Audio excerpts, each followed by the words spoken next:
Hey everybody, welcome again to Hogtown Spokes Tech Tuesday. This is part 7, 50-hour Rockshox suspension service. 50 hours is the lower service. It's really important to do this on the schedule that the factory suggests in the literature that will accompany your suspension, be it a fork or a rear shock.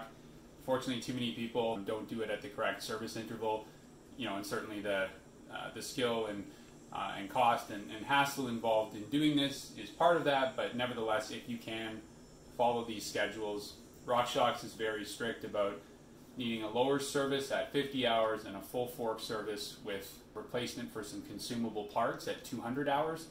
Fox's interval is like 100, 200. Point being with both companies, as well as DVO and Manitou and others, the more you service your suspension, the better it will perform. And the longer it will last, because you're not going to be piling up grit inside the internals and then scraping that suspension. So I'll start today's video by talking about the tools you will need for the job.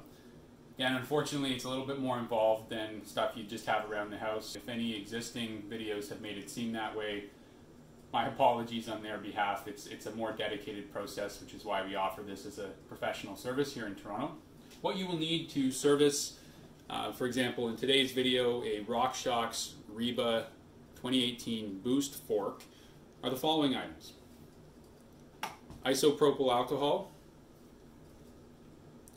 which will be our best friend for cleaning the fork, and that's a big part of suspension service. A box of nitrile gloves. High performance grease. Doesn't have to necessarily be Park Tool. Waterproof military grease that SRAM recommends is fine as well. It just has to be really good quality grease.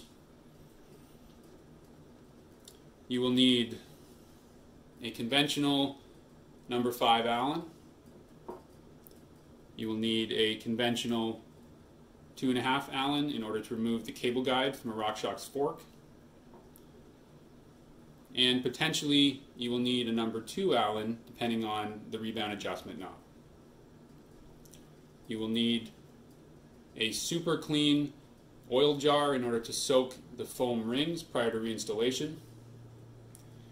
You will need the appropriate weight suspension oil. You will need a calibrated torque wrench for small values. This is what we'll use to reinstall the fixing bolts. You'll need a number 5 Allen bit to go in that. You'll need a soft mallet in order to remove the fixing bolts and lowers as one of the first steps in the lower service. You'll need a super clean medical syringe with a gauge in order to inject clean oil.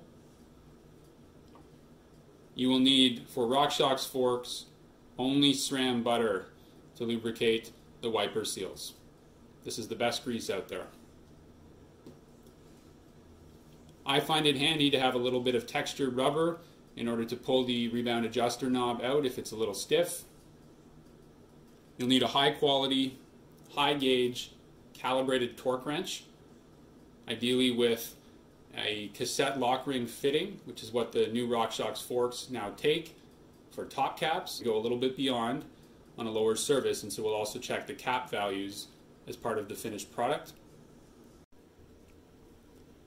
Penultimately, you will need a reliable dowel. We call ours Cedric. It has a shop towel elastic around just so I can basically have some essential cushioning over the wood, and then I will apply, using the elastics, clean shop towels to actually do the dowel cleaning of both uppers during a full fork service and, relevant to us today, the insides of the lowers during a lower service. And last but not least, you will also need a high quality pick for removing foam rings. Safety is critical on any aspect of bicycle mechanics, but especially on suspension service. In our shop here, if anybody working with me doesn't follow these protocols, they're out. I'm a good boss and a fair guy, but safety is a huge deal. I don't even care about the liability. I just care about people's livelihood and their health. Nothing is worth losing an eye or poisoning yourself. So we take that very, very seriously, and you should do the same thing at home. 3 main aspects. 1, always depressurize your fork before you work on it. don't just hold that activator down either. Cycle the fork through its travel. If you need more leverage, you can do it with the fork on the ground on a soft surface, and hold that activator on the Schrader valve down to make sure you fully drain that fork. If you work on a fork that's still pressurized, you will rocket the fittings into your face, and that's how people lose an eye. Second aspect is skin safety. Wear gloves.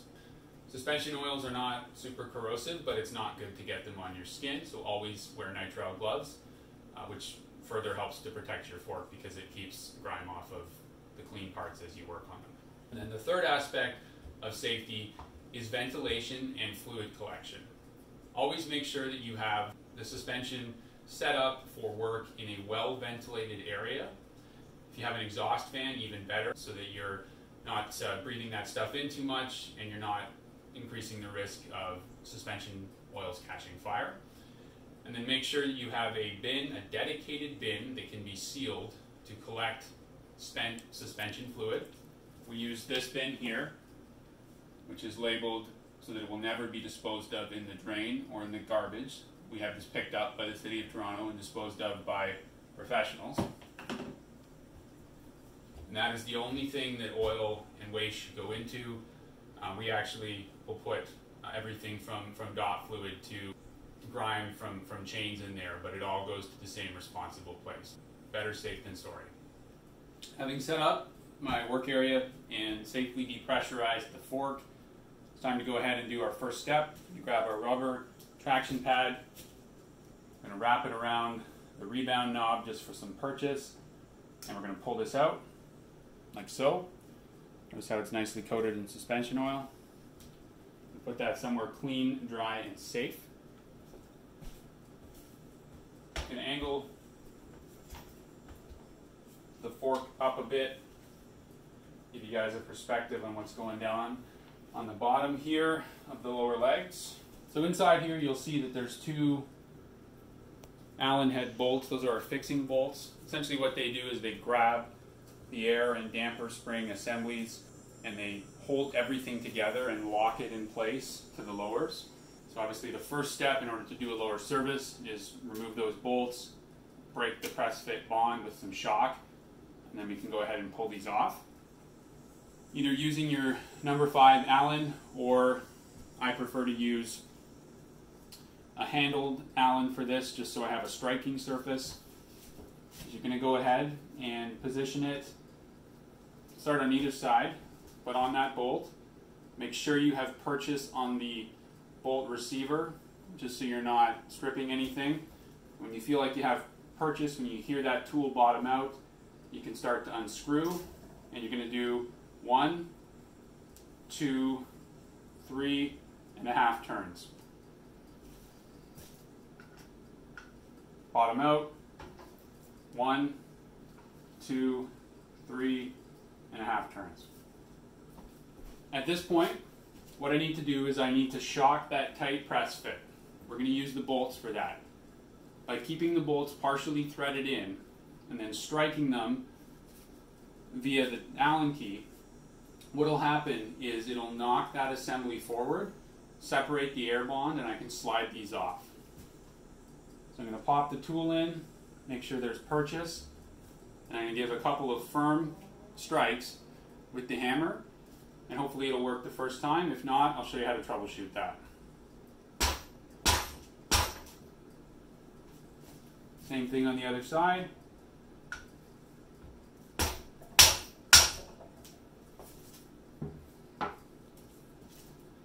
We're going to go ahead and unscrew these.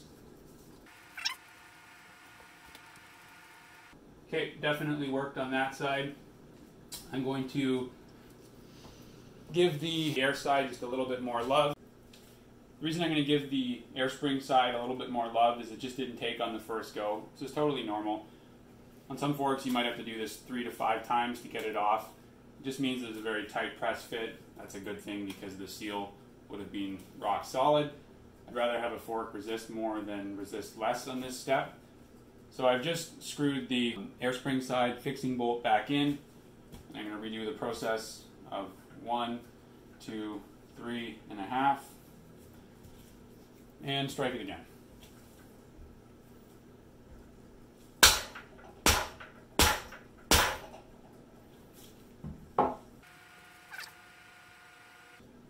bit of movement. We're almost there. Screw it in.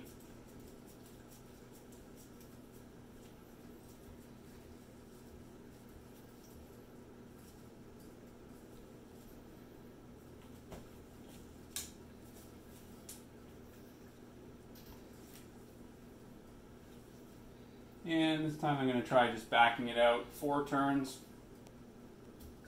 1, 2, 3, 4. I'll use the Allen in this orientation just so I can really get that shocking force close to the bolt. Watch your fingers.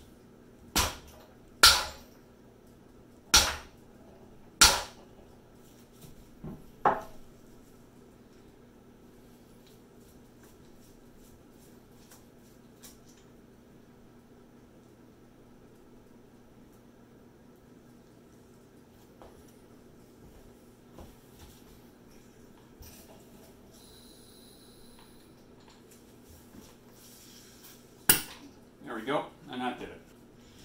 I will grab our light here and give you a close-up of what that looks like.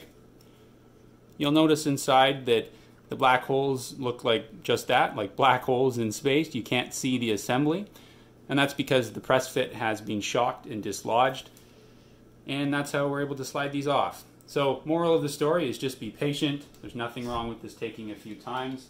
This is part of a professional fork service. Alright, so now that they're loosened, I'm going to go ahead and lower the fork so that I can drain all of the old suspension oil right into my bin. You'll already see some start to come out, which is a good sign. And you just want to make sure you have the bin configured so that ideally oil can go from the bolts on the bottom as well as potentially the seal area. I can now go ahead and remove the lowers. When doing this, there will be a little bit of resistance still in some cases. That's fine. Just go back and forth and then just give it a gentle pop and it will eventually come off. Just be super careful when you do this, that you pull these lowers off with kit gloves. You want to make sure that you're not knocking anything as much as possible, because if you do hear a knocking sound, you could be scratching the air spring or damper spring assemblies, which will cause them to leak air or oil. Obviously not ideal. So just be careful, and to the best of your abilities, slide these off with kit gloves. Get a good firm purchase on the fork arch here, and then just slide them off like so. And then this is where you want to just very carefully take this guy off. And then the best thing you can do is to put your lowers in your collection bin, just so all the oil can really drain out. And that's what uppers look like: stanchions and assemblies, damper, air spring. Now comes a first cleaning step. We want to make sure we clean our stanchions and the shafts here. Use even multiple oil-free, lint-free, debris-free cloths. Whether it's microfiber or shop towel, as long as it's clean and you're using a new section for every exposed area that shouldn't be subjected to grime from a previous area, that's fine. The fork essentially goes through battle when you're riding. So the best way to think of this is to work to a battlefield surgical standard of cleanliness. Isopropyl alcohol is the best solution. Every manufacturer recommends cleaning with this. Don't use brake cleaner. Use diluted isopropyl alcohol water. I'm going to spray the stanchions and the shafts.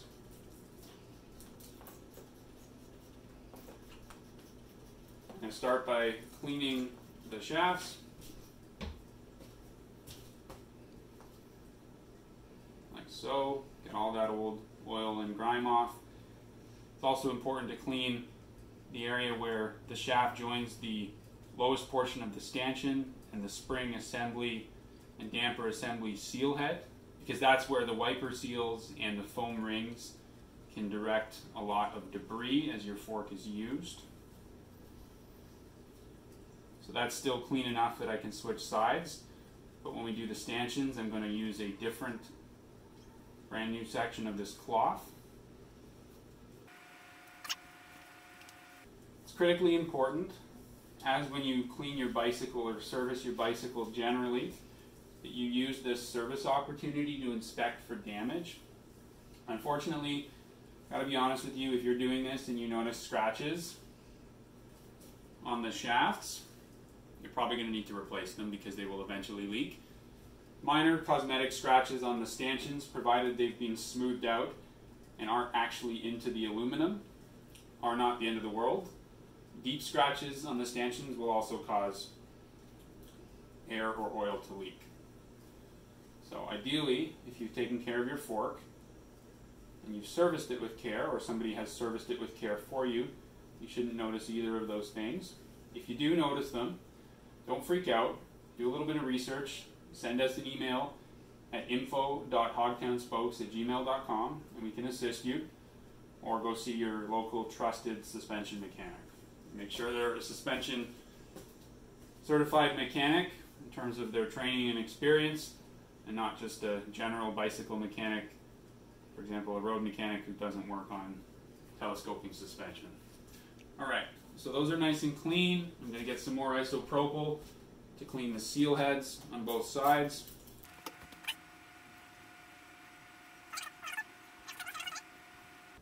In terms of riding characteristics, the biggest reason we do a lower service is because when a fork gets kind of crunchy and it loses some of that buttery suppleness when you ride, especially just under pedaling inputs, it's because it has dried out in terms of grease and essential oil, and the wiper seals are just not facilitating that supple action.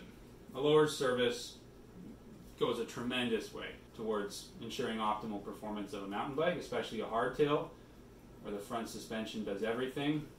To put this in perspective, on the World Cup or the EWS, these guys and girls are having their suspension serviced at least every race, sometimes multiple times during a race, practice, qualifying, and then the race run. If need be, and you still see some grime there that you can't quite get out, you can take a Q-tip with isopropyl and do it that way. Just be really careful that you're not leaving cotton lint from the Q-tip if you do that. So I find it's best just to make a bit of a point with a shop towel and do it that way. Okay, those are good and clean. And then, just like at the Ferrari dealership, when we clean the lowers, we're going to make sure that we're not leaving our stanchions and shafts exposed to damage. So I'm going to go ahead and push these in as far as they'll go, so they're out of the way. And I'm going to wrap the stanchions in some shop towel that I will then Velcro down, just so they're nice and protected. There is nothing more disheartening and frankly nothing more unprofessional than scratching bike parts during service. If you're going to scratch them, let that happen during riding. So I'm going to Velcro everything in place here, and we'll start cleaning our lowers.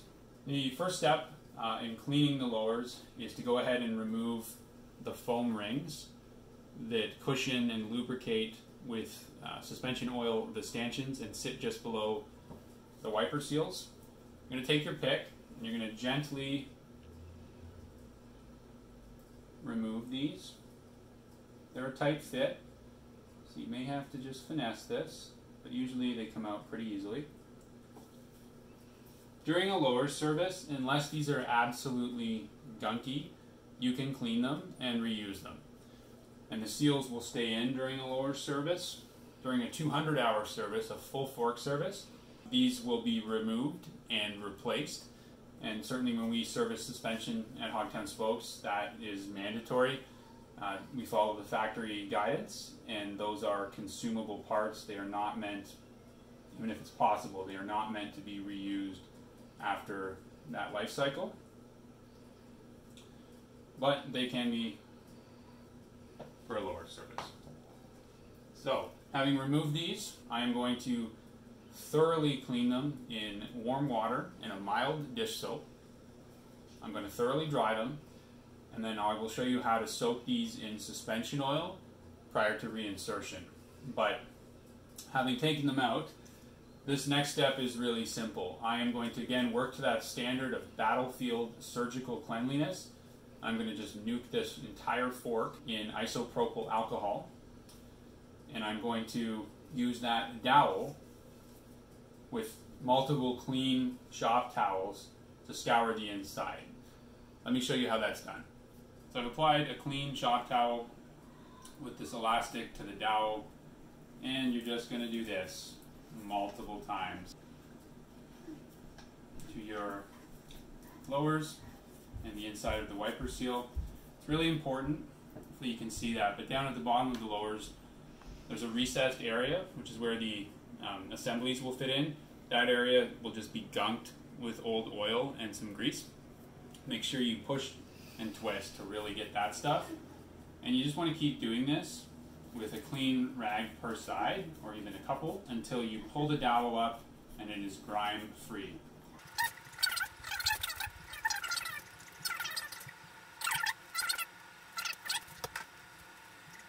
The way this works is your stanchions, albeit buffered with lubrication, telescope into the lowers and essentially rub against the factory bushings, the wiper seal, and the foam rings. So you can imagine if those areas are covered in grime because you haven't performed a service, they're just going to basically sandblast your stanchions and the shafts. And that is when structural scratch damage happens, because it'll cause leaks, or even worse, it could cause a crack.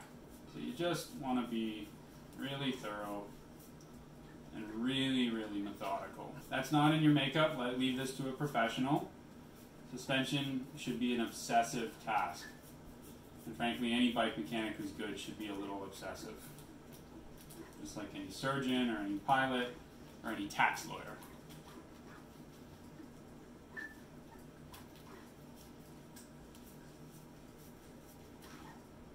Like so.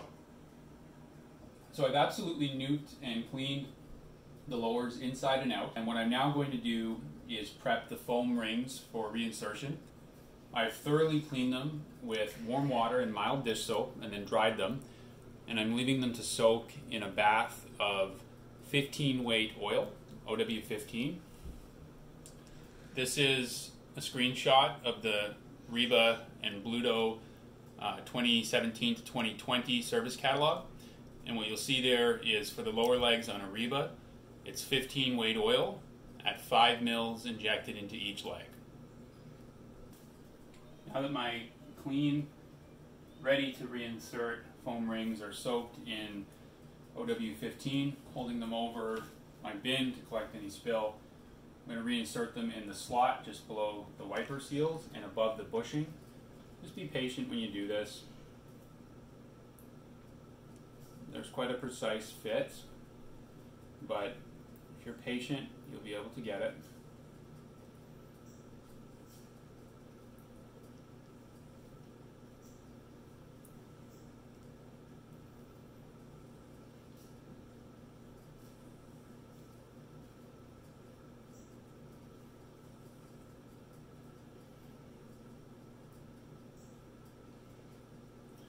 It's helpful if you just sort of work one side in and then pull up and work the other side into the groove. Just like this. And just make sure that it's nice and flush and nice and flat and it's not twisted or kinked. Just be methodical, go all the way around. And if you need to use your pick to straighten it out, that's okay. That's what it's there for.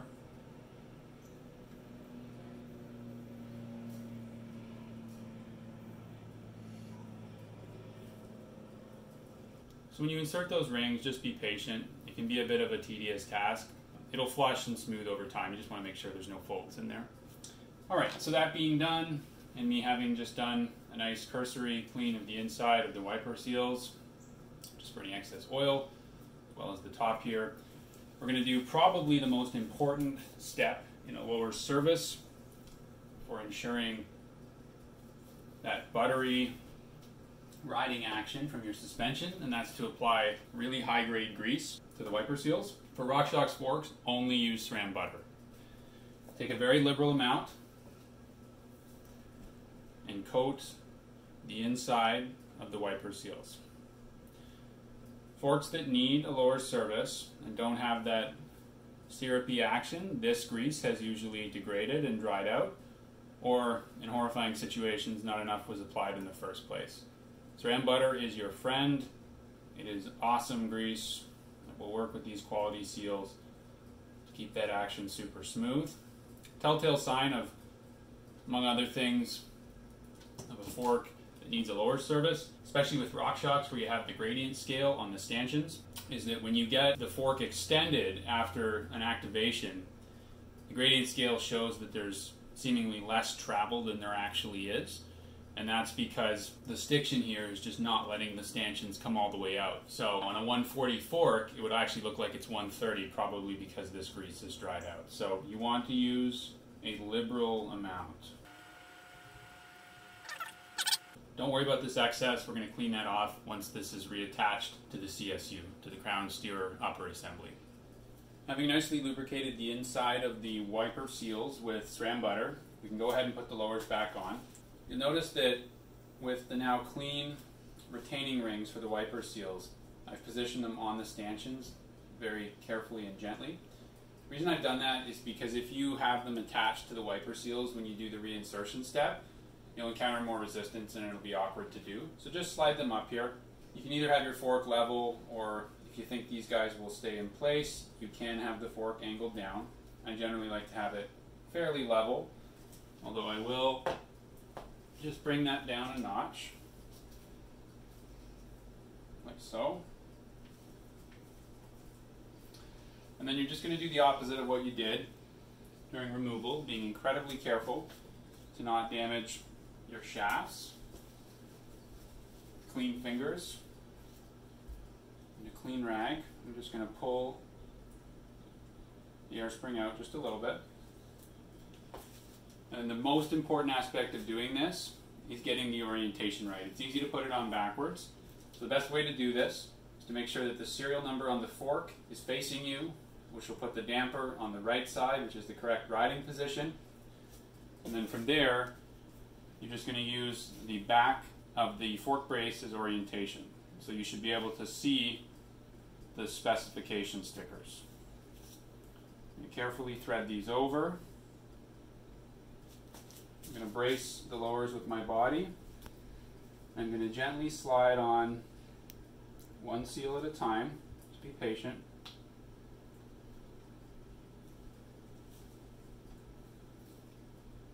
Like so, and I'm just being really careful to make sure that I haven't folded anything and that both wiper seals are on flush and not bent onto themselves. So we've done that. You can already feel just the absolute buttery, syrupy smoothness of that. I'm jazzed for this fork's rider to get out there and experience it. So now what we're going to do is, with clean hands and a clean pick, we're going to reinstall the retaining rings on the wiper seals. You want to guide it up with your fingers. And then if you need the pick, you're going to just gently work your way around the fork and slip it over. Just being careful not to scratch the stanchion or the wiper seal.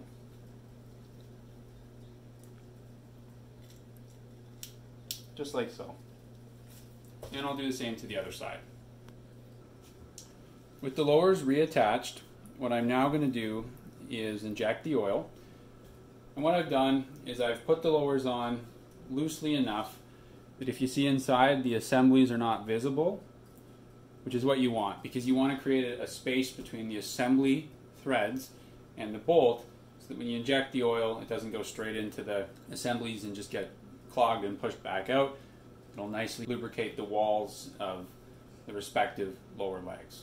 So I'm going to go ahead and fill a syringe for each side with exactly 5 mils of 15 weight oil, the OW15, which is the factory spec for the lower legs on this fork. I'm going to angle the syringe within the hole towards the wall and just carefully inject that oil on both sides. 5 mils of OW15.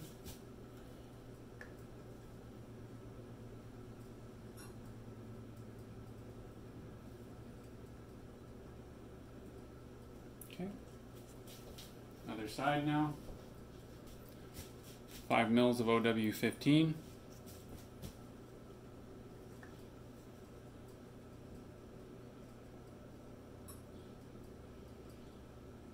Okay. What we're now going to do is push on the lowers gently so the oil doesn't squirt out, to the point where we can then see our assemblies again, so that our threads on the fixing bolts can re-engage and hold everything in place. So we're going to go ahead and reattach our fixing bolts. We've made sure that the assemblies are visible so that the threads can engage with our fixing bolts, the threads on the assemblies, that is. I've already inserted the black or air spring side bolt.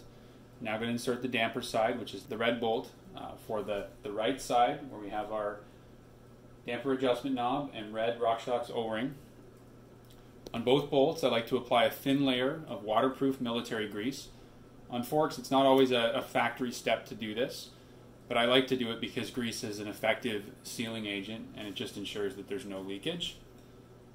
So I'm using the ball end of the wrench because I'm not taking either of these bolts to torque. I'm just screwing them to the point of resistance, and then we will always use a torque wrench for the finishing step. I'll use a torque wrench for the final adjustment of these bolts. On the Reba, the factory setting is 6.8 newtons. Always check your service manual before you do this. It's not the same on every fork. On the Lyric and the Pike, for example, it's 7.3 newtons. So 6.8, make sure we've got purchase on that bolt. Torqued. Damper side, purchase on the bolt, 6.8 newtons. We've now got a thorough air and watertight seal on both sides.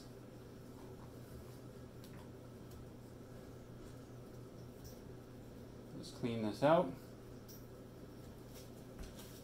And just go ahead, just do a nice little test. That oil slosh sound is totally normal. It will modulate over time, but that means your fork will stay lubricated. On some forks, new oil can be a little loud. Not the end of the world. Trust me, it will quiet in 90% of cases. So we're now going to clean our rebound adjustment knob.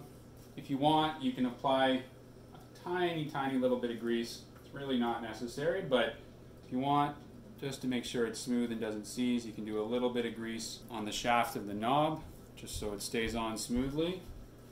And you're going to insert it back into place, like so.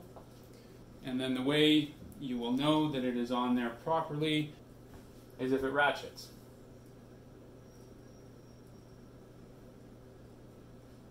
Which it does. The ratcheting sound is also important because it'll be a final check as to whether you've installed these bolts on the right side. It's not the end of the world. It's certainly a fixable mistake if you were to put the bolts on the wrong side, but it'll just mean that if you did put the damper bolt and adjustment knob on the air spring, it will not ratchet. So you want to hear that click, click, click. And I have made sure to record the starting rebound values on this fork. It was 9 clicks from fully closed. So I'm going to go ahead and return it to that so the rider has the same suspension she was fitted for prior to the service. 1, 2, 3, 4, 5, 6, 7, 8, 9 from fully closed, which is about a little more than halfway through the total adjustments on this fork. So prior to reinflating the fork and then doing the extra step at Hogtown that we always do, which is to check the air and damper top caps for factory torque, we're going to give this fork a really thorough clean with isopropyl alcohol so that there isn't any excess oil to get on people's hands, on their bike, and really critically gravitate from the brake mount onto the brake, which will contaminate brake pads and rotors.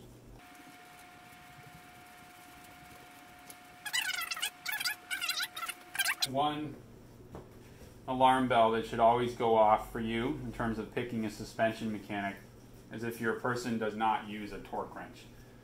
There is this warped old school mentality amongst what is hopefully a dying breed of bicycle mechanics that you can just feel stuff on wheel builds to forks to drivetrains. There are parts that are like that, and there are sometimes parts where the torque value can be ignored and experience supplants that. Those areas, wheel building, suspension, drivetrain, those are not areas where that occurs. Mechanics who have that mentality are either lazy or arrogant or both, and they are not worthy of your hard-earned time and money.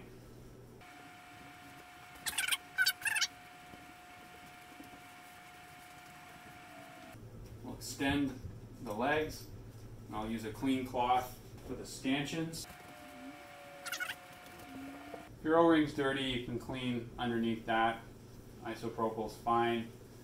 After a ride, you should be cleaning your stanchions with isopropyl alcohol. It's not just for a fork service. I'm now going to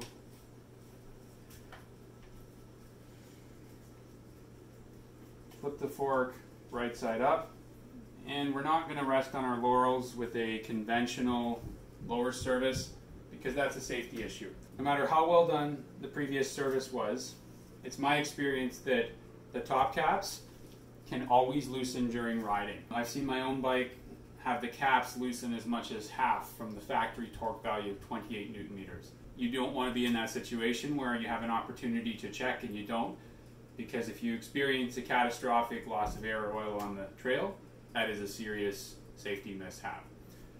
So on this fork, which is a Modern Rockshox model, so that both top caps screw in with the new standard, which is the cassette lock ring standard, rather than the 24mm socket.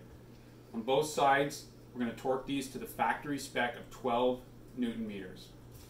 So quick correction, this fork does use the cassette lock ring standard on the spring side because we have the MRP ramp control cartridge fitted, but it still uses the 24mm hex standard on the damper. But the nice thing about that is I can use this opportunity to mention that if you ever encounter a socket, as on all Fox forks and on some Rockshox models and Sun Tour, we recommend using non-chamfered caps. We only spec Abbey bike tools for that purpose because the tolerances are near aerospace grade. The non-chamfering is beautiful. And what that means is I can go ahead and torque this and I'm not going to mar the threads. You use a conventional hardware store socket, you'll be able to get the job done, but you'll scratch everything. So I've set this to 12 Newton meters. I'm going to use my knee just to leverage the fork against twisting, and I'm going to torque it while holding the cap down. There we go. We'll do the same on the other side with the cassette lock ring tool. 12 newtons. What I'm now going to do, given that the top caps are properly torqued, is I'm going to take the fork through its entire travel and just remove any air that got stuck during the lower service. If you don't, especially with an MRP cartridge, what will happen is the travel or the activation will be affected because there'll be an unequal balance of air in the positive and negative chambers, which you don't want. You want everything to be nicely equalized. So we're just going to hold it all the way through while depressing the Schrader activator for a few seconds, just to get every last stuck PSI of air out of there. If your fork is quite stiff to this, maybe because you have volume spacers, you can remove it and leverage it on the ground as we did at the start, placing it on a soft, cushiony surface while pushing down and using your body weight to take it through the entire travel. All right, what I'll now do is reattach the damper adjustment dial and the MRP ramp control cartridge adjuster dial on the air spring, and then reinflate the fork to a starting PSI of 75. Second from last service step, reinflate the fork You should see the stanchions shoot down as air pressure returns the fork to its full travel.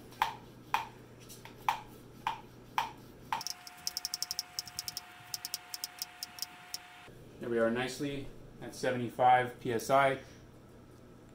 This is a bar scale, so between 5 and 10 times 10 is the psi.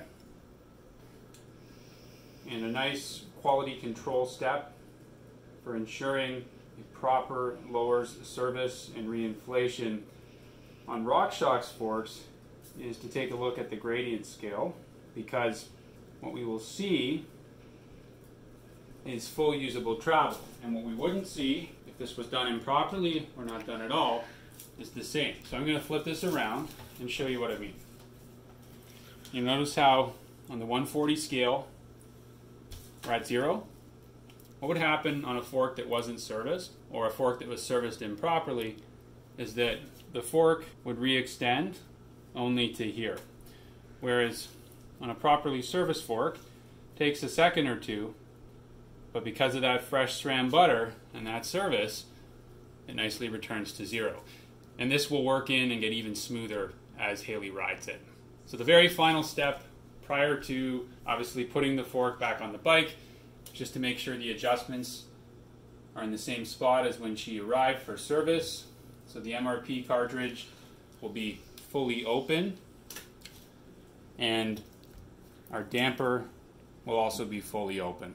When I reinstall this, I'm going to use the opportunity to apply fresh grease as well as clean the crown race and the bearings, just so a clean fork matches up with a clean headset and goes on a clean bike. And that's a lower service. Optional additional step is just to put a little bit of WPL, Whistler Performance Lubricants Fork Boost, on the stanchion and cycle it through. The fresh SRAM butter, you really shouldn't need to do this. I more have this in the video because this is how you will maintain your fork between service intervals. You're going to clean the stanchions with isopropyl and a rag between rides, and periodically apply WPL Fork Boost. It's good stuff.